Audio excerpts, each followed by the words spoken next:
Hi friends, எல்லாரும் எப்படி இருக்கீங்க? நம்ம இன்னைக்கு my love in the countryside episode 12ல என்ன நடக்குதுன்னு பார்க்கலாம். நம்ம லாஸ்ட் எபிசோட்ல பார்த்துருப்போம். நம்ம ஸ்ரீயோட சிங்கிங் திறமையை தெரிஞ்சுக்கிட்ட நம்ம ஹீரோயின் அவங்கள எப்படியாவது ஒரு காம்படிஷன்ல சேர்த்து விடணுங்கிறதுக்காக எவ்வளவோ ட்ரை பண்ணிக்கிட்டு இருந்தாங்க. அதோட தான் முடிஞ்சிருந்துச்சு இல்லையா?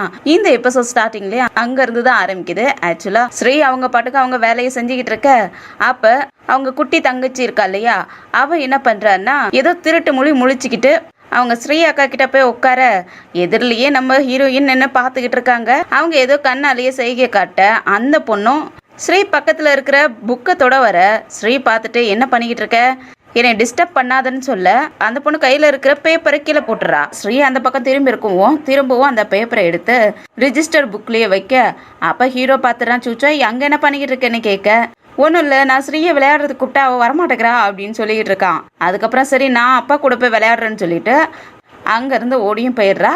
ஸ்ரீயை மனாவை பார்த்துட்டு எங்க அம்மாவை காணவே இல்லையே அப்படின்னு கேட்க, அப்போதான் அவங்க அம்மாவை காட்டுறாங்க. ஆக்சுவலாக அவங்க இன்னைக்கும் கேம்லிங் விளையாடுறதுக்கு தான் போயிருக்காங்க. அப்படியே நைட்டு ஆயிடுது. நைட்டு நம்ம ஹீரோயின் மயம் இருந்துட்டு தனியாகவே அந்த ஃபேக்ட்ரியில் வேலை செஞ்சுக்கிட்டு இருப்பாங்க. அப்போ ஸ்ரீ வந்துட்டு இந்த பேப்பரை எதுக்கடி என்கிட்ட அங்கே கொண்டு வந்து திரும்பவும் வச்சுருக்க அப்படின்னு சொல்லிட்டு அந்த சிங்கிங் காம்படிஷனுக்காக ஒரு பேப்பர் கொடுத்துருப்பாங்க இல்லையா, அந்த பேப்பரை அவங்களே மேலே போட்டுவிட்டு இந்த வேலையெல்லாம் நீ வச்சுக்காதன்னு சொல்ல, நான் எதுக்காக செய்கிறேன், உனக்கு ஹெல்ப் பண்ணுங்கிறதுக்காக தானே செய்கிறேன், உன்னுடைய ட்ரீம் நீ நிறைவேற்றிக்கணுங்கிறதுக்காக தானே செய்கிறேன், ஏன் இந்த மாதிரி கோவப்படுறேங்கிறதுக்கு அது என்னுடைய பிரச்சனை, அதை நான் பார்த்துக்கிறேன், நீ தேவையில்லாத எனக்கு நல்லது பண்ணுறதா நினச்சிக்கிட்டு எனக்கு எந்த ஹெல்ப்பும் தேவையில்லைங்கிற மாதிரி திட்டி விட்டுறா. அதனால மயமும் நம்ம இந்த பொண்ணுக்கு எவ்வளோ செஞ்சாலும் அந்த பொண்ணு எப்போ பார்த்தாலும் நம்மளை திட்டிக்கிட்டே இருக்காளே, நம்ம என்ன தான் பண்ணுறது, இவளை எப்படியாவது அந்த காம்படிஷனில் போகிறதுக்காக சம்மதிக்க வைக்கணுமே அப்படின்னு சொல்லிட்டு பனைமர தோப்பில் நடந்துக்கிட்டே இருக்க. அப்போ ஹீரோ பின்னாடியே வந்துட்டு சத்தம் போட ஆரம்பிக்கிறான். நீ எதுக்காக அந்த காம்படிஷனில் சேர சொல்லி என் தங்கச்சியை ரொம்ப டார்ச்சர் பண்ணிக்கிட்டு இருக்க, உனக்கு உன் வேலையை பார்த்துக்க முடியாதான்னு சத்தம் போட ஆரம்பிக்கவும் அந்த பொண்ணும் திட்ட ஆரம்பிச்சிடுறா. நான் அவளுடைய ட்ரீமை ஃபுல்ஃபில் பண்ணுறதுக்காக தான் நான் கேட்டுக்கிட்டு இருக்கேன், நீ அவளுக்கு ஹெல்ப் பண்ணல, ஓகே, என்னை ஹெல்ப் பண்ணுறவளையும் ஹெல்ப் பண்ண விட மாட்டேங்கிறியே, உனக்கு என்ன பிரச்சனை அப்படின்ட்டு கேட்குறதுக்கு அவள் என்னுடைய தங்கச்சி, எங்கள் ஃபேமிலி பிரச்சனையை நாங்கள் பார்த்துக்குறோம், நீ தேவையில்லாத இதில் தலையிடுற வேலையெல்லாம் வச்சுக்காதன்னு சொல்லி திட்ட ஆரம்பிக்க ரெண்டு பேத்துக்கு இடையில வாக்குவாதம் அதிகமாகிடுது.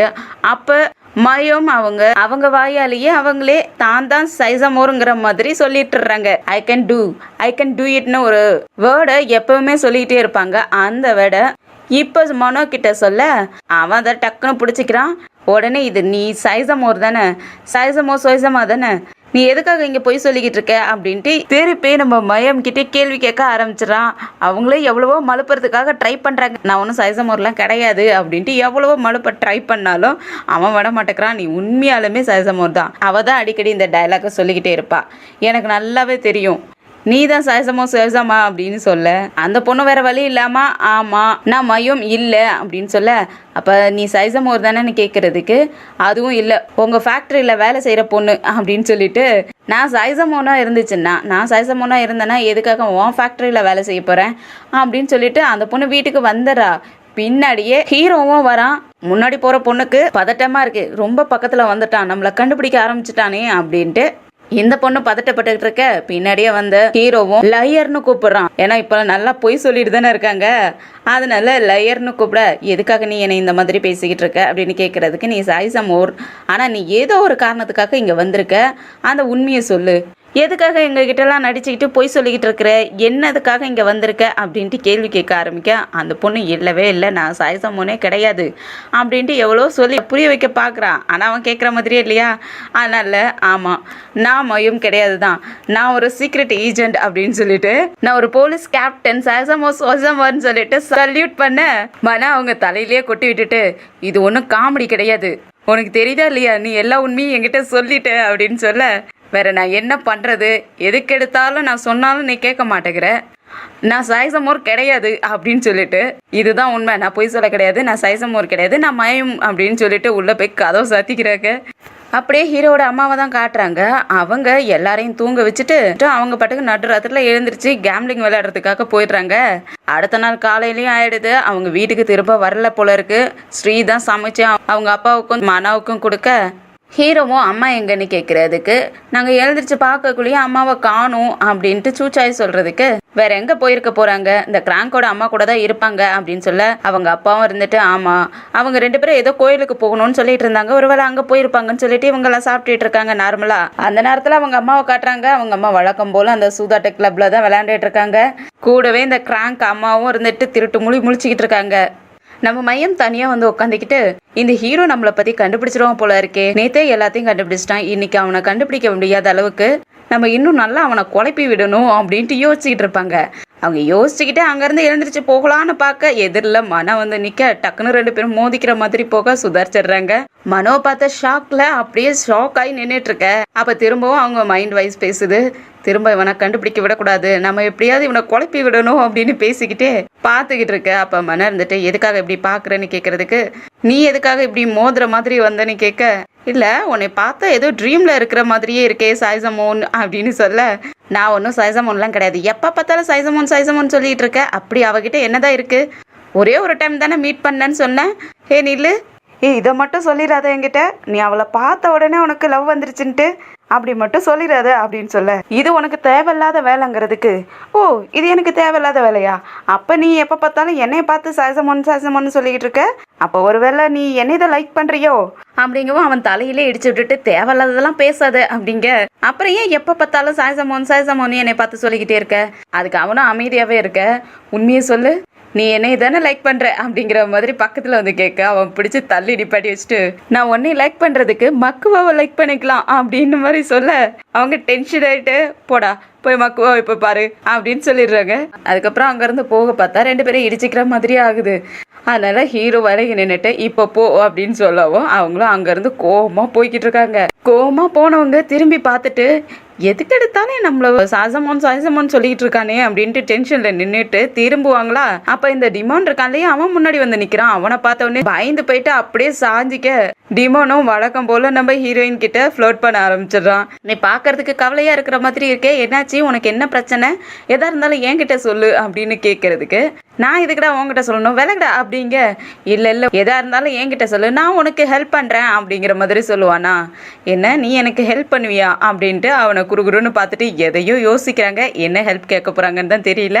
ஹீரோவும் அவங்க அம்மாவை தேடிக்கிட்டு மார்க்கெட்ல எல்லாம் வந்து விசாரிக்க ஆரம்பிக்கிறான். அங்க அவனுக்கு அவங்க அம்மா ஏதோ கேம்லிங் விளையாடுறதுக்காக போயிருக்கிற மாதிரி தெரிய வருது. அதனால அவங்க அப்பா கிட்ட வந்து சொல்றான், இந்த மாதிரி ஒரு ஃபேக்ட்ரி மாதிரி ஒன்று ஓப்பன் பண்ணாங்களையா, ஆக்சுவலாக அங்கே ஒர்க் நடக்கிற மாதிரி தெரியலப்பா, அங்கே எதுவும் கேம்லிங் நடக்கிற மாதிரி தான் தெரியுது, அம்மாவும் அங்கே தான் போயிருப்பாங்களோன்னு எனக்கு தோணுது அப்படின்னு சொல்லவும், சரிவா நம்ம எதுக்கும் போய் பார்க்கலான்னு சொல்லிட்டு 2 பேரும் அங்கேருந்து கிளம்பிடுறாங்க.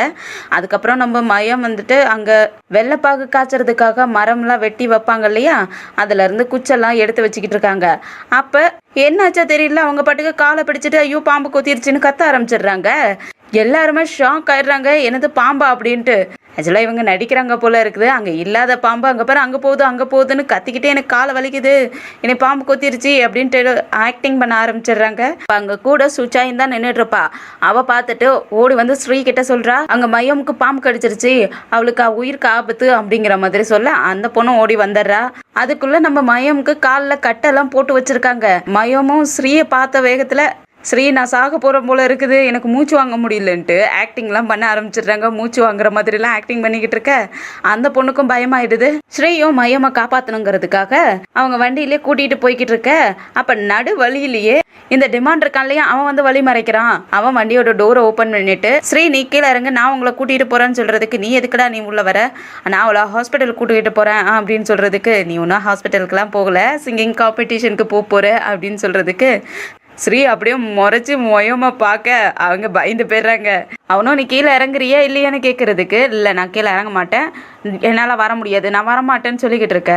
இவன் என்ன பண்ணிடுறான்னா டோரை ஓப்பன் பண்ணி நம்ம ஸ்ரீயை வெளியே இழுத்து அப்படியே குண்டு கட்டா தூக்கிட்டு பின்னாடி காருக்கு பின்னாடி போட்டு அவ தலையில ஒரு கோணியும் போட்டு விட்டுட்டு உட்கார வச்சு தலையிலே அடிச்சுக்கிட்டு இருக்கிறோம். அவ கத்திக்கிட்டு இருக்க, இவன் தலையில அடிச்சு அமைதியாருன்னுட்டு இருக்க. நம்ம மயம் பார்த்துட்டு ஏன் இந்த மாதிரிலாம் பண்ணாத, கொஞ்சம் பார்த்து மெதுவா அவளை கூட்டிட்டு வா அப்படின்னு சொல்ல, அதெல்லாம் நான் பாத்துக்கிறேன், நீ முதல்ல போயிட்டு காரை எடுங்க அப்படின்னு சொல்லவும், அதுக்கப்புறம் டெமோனோட அடியால் ஒருத்தர் இருப்பான் இல்லையா, அவன் தான் காரை எடுத்துட்டு கூட்டிட்டு போய்கிட்டு இருக்காங்க. ஸ்ரீயா செமையா கத்திக்கிட்டு இருக்கா, என்ன விடுங்கடான்னு சொல்லிட்டு. அதே சமயத்துல நம்ம ஹீரோவை தான் காட்டுறாங்க. அவங்க அப்பாவும் ஹீரோவும் சேர்ந்துட்டு அவங்க அம்மாவை தேடுறதுக்காக வந்தாங்க இல்லையா, அங்கே கேம்லிங் நடக்கிற இடத்துலலாம் செக் பண்ணி பார்க்குறாங்க. அங்கே யாருமே இல்லை. ஆனால் அந்த கேம்லிங்க்கு உண்டான ஒரு காயின் மட்டும் இருக்குது. அதை மட்டும் எடுத்து பார்த்துட்டு இங்கே விளையாண்டுருக்காங்க. ஆனால் இப்போ இல்லை அப்படிங்கிறது மட்டும் தெரிய வருது. அதனால எங்கே போயிருப்பாங்கன்னு யோசிச்சுக்கிட்டு இருக்க, இங்கே நம்ம ஸ்ரீயை கரெக்டாக சிங்கிங் காம்படிஷன் நடக்கிற இடத்துக்கும் கூட்டிகிட்டு வந்துடுறாங்க. அங்கே இந்த கிராங்க் காம்படிஷனில் கலந்துக்கிட்டா போல இருக்குது.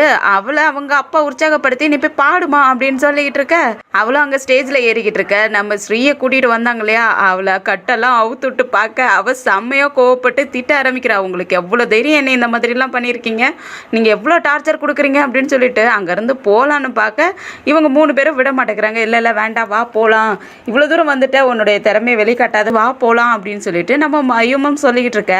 அந்த சமயத்தில் இந்த கிராங்க் சாங் பாடுற சத்தமும் கேட்குது. அப்போ நம்ம மயமும் நெக்ஸ்ட்டாக நீ தான் சிங்கிங் பண்ண போகிற, வா போகலான்னு சொல்லி கூப்பிடுறதுக்கு, அப்போ ஸ்ரீயும் கையெல்லாம் உதறி விட்டுட்டு, எதுக்காக நான் சொல்கிறத நீ புரிஞ்சிக்கவே மாட்டேங்கிற, நான் சிங்கர் ஆகணுங்கிற ஆசையே கிடையாது, என்னை விட்டுடுங்க அப்படின்ட்டு சொல்ல நம்ம மையமும் டெமான் வந்து சமாதானப்படுத்த ஆரம்பிக்கிறாங்க. நீ இதை லாஸ்ட் சான்ஸாக எடுத்துக்க, இதில் நீ பாட்டு பாடு, மக்கள் உன் பாட்டுக்கு உற்சாகப்பட்டு அவங்க உனக்கு ப்ரைஸ் கொடுத்தாங்கன்னா நீ ஏற்றுக்கு, இல்லைன்னா இன்னையோட லாஸ்ட்டாக இழுத்து மூடிடு, ஒன்றும் பிரச்சனையே கிடையாது, இது உனக்கு கிடைச்ச லாஸ்ட் சான்ஸாக நினச்சிக்கே அப்படிங்கிற மாதிரி சொல்ல, அப்போ இந்த கிராங்க்கும் பாட்டி பாடிலாம் முடிச்சுட்டு வெளியே வந்துட்டு இருக்க. அப்போ அனௌன்ஸ்மெண்ட்டும் ஒன்று வருது, நம்ம ஸ்ரீயை பாட சொல்லி கூப்பிட்டுட்டு இருக்காங்க. அதை கேட்டு இந்த கிராங்க்கும் அவங்க அப்பாவுக்கும் ஷாக்காக இருக்குது. அவள் தான் கலந்துக்க மாட்டேன்னு சொன்னாலே, இவளுடைய நேம் எப்படி இங்கே வந்துச்சு அப்படின்ட்டு 2 பேரும் ஷாக் ஆகிட்டு குழம்பி போய் நின்றுட்டு இருக்க.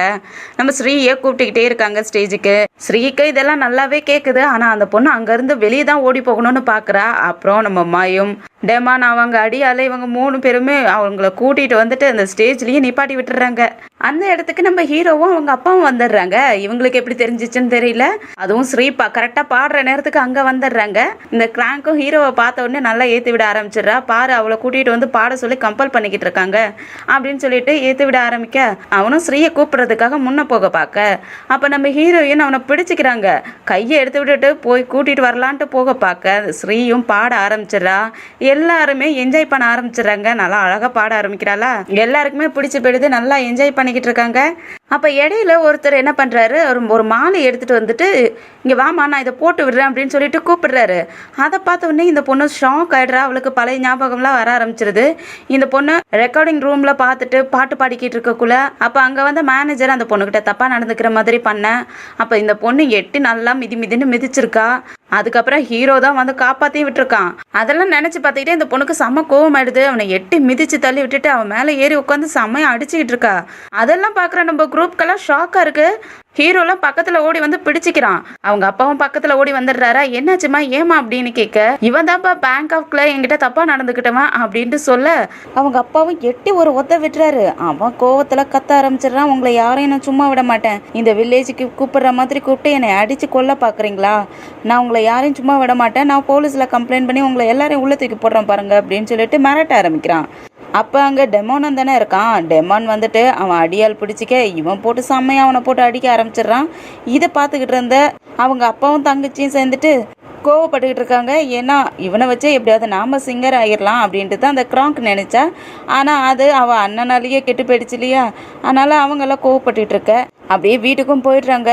வீட்டில் இந்த கிராங்க் கத்திக்கிட்டு இருக்கா, நான் எப்படியாவது இவனை வச்சு சிங்கர் ஆகிடலாம், பாப்புலர் ஆகிடலாம் அப்படின்னு நினச்சிட்டு இருந்தேனே, எல்லாமே இப்போ கெட்டு போயிடுச்சு, எல்லாமே இந்த மையமால தான். இந்த மையம் தான் ஸ்ரீ அங்கே கூட்டிகிட்டு வந்தா, அவளால் தான் இவ்வளோ பெரிய பிரச்சனை ஆயிடுச்சு அப்படின்ட்டு திட்டிகிட்டு இருக்க. அவங்க அண்ணன் பக்கத்தில் தானே இருக்கான், அவனுக்கு கோவம் ஆயிடுது. மயம்மா சொன்ன உடனே அவனுக்கு கோவம் ஆயிடுது. நீ என்ன மயம்மா ப்ளேம் பண்ணிக்கிட்டு இருக்க, மயம் இதில் என்ன தப்பு பண்ணா, அவன் கெட்டவன், அதனால அவன் வடி வாங்கிட்டு போனான் அப்படின்னு சொல்லிட்டு இருக்க. நீ எப்போ பார்த்தாலும் அவளுக்கே சப்போர்ட் பண்ணிக்கிட்டு அப்படின்ட்டு இவ கோவப்பட ஆரம்பிக்க. அவங்க அப்பா அவனை சமாதானப்படுத்திக்கிட்டு, நீ என்னடா மயம்க்கு எப்போ பார்த்தாலும் சப்போர்ட் பண்ணிக்கிட்டு இருக்க, அவன் அந்த மனோட குடும்பத்தை சேர்ந்தவங்க, அவங்க கிட்ட எல்லாம் ஒட்டு உறவு வச்சிக்க கூடாது அப்படிங்கிற மாதிரி சொல்லுவாரா. உடனே இந்த கிராங்க் இருந்துக்கிட்டு, அப்பா அப்படி சொல்லாதீங்க, மனம் எனக்கு வேணும் அப்படின்னு சொல்லிக்கிட்டு இருக்கா.